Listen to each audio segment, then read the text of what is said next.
सूरज और ईशा की शादी हो जाती है और जिस पल का सभी को लंबे समय से इंतजार था वह आखिरकार आ ही जाता है।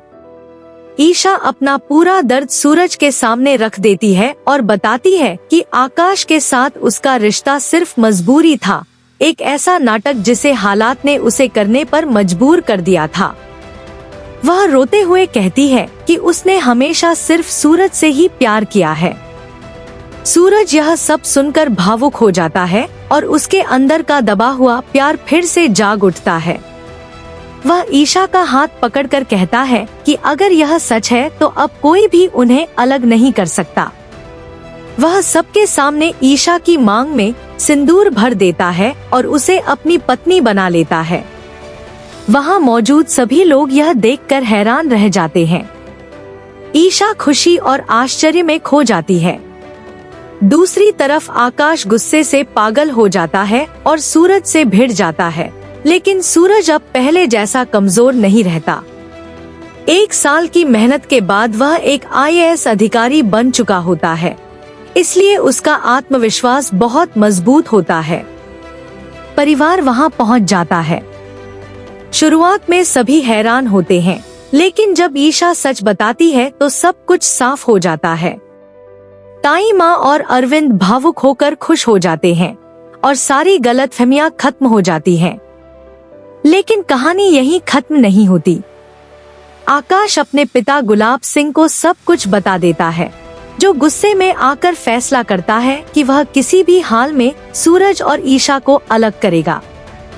वह सूरज के पीछे अपने आदमी लगा देता है। उधर सूरज और ईशा मंदिर जाकर अपने नए जीवन की शुरुआत का आशीर्वाद लेते हैं, लेकिन उन्हें धमकी मिलती है कि अगर सूरज ने ईशा का साथ नहीं छोड़ा तो उसके परिवार को नुकसान पहुंचाया जाएगा।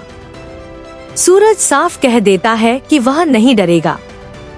दोनों एक दूसरे का सहारा बन जाते हैं, लेकिन आकाश जुनून में पागल होने लगता है और गुलाब सिंह के साथ मिलकर सूरज को खत्म करने की योजना बनाता है।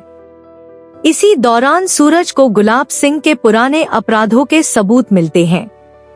एक गवाह आकर सच्चाई बताता है, जिससे मामला मजबूत हो जाता है। ईशा भी सूरज का साथ देती है और दोनों मिलकर जांच आगे बढ़ाते हैं। लेकिन एक रात ईशा का अपहरण कर लिया जाता है। सूरज पुलिस के साथ उसे ढूंढने निकलता है। वहां आकाश ईशा से कहता है कि अगर वह सूरज को छोड़ दे तो उसे आजाद कर देगा, लेकिन ईशा मना कर देती है और कहती है कि वह सूरज के बिना नहीं रह सकती। इसी बीच सूरज वहां पहुंच जाता है और दोनों के बीच जोरदार मुकाबला होता है। आखिरकार सूरज ईशा को बचा लेता है और पुलिस गुलाब सिंह के आदमियों को पकड़ लेती है। गुलाब सिंह भाग जाता है, लेकिन अंत में सबूतों के आधार पर उसे गिरफ्तार कर लिया जाता है। आकाश को अपनी गलती का एहसास होता है और वह माफी मांगता है। सूरज उसे माफ कर देता है, लेकिन समझाता है कि प्यार कभी जबरदस्ती नहीं होता। कुछ समय बाद सूरज और ईशा की शादी दोबारा पूरे रीति रिवाजों के साथ होती है, इस बार बिना किसी डर के। अंत में दोनों मंदिर जाकर अपनी यात्रा को याद करते हैं और एक नई शुरुआत करते हैं।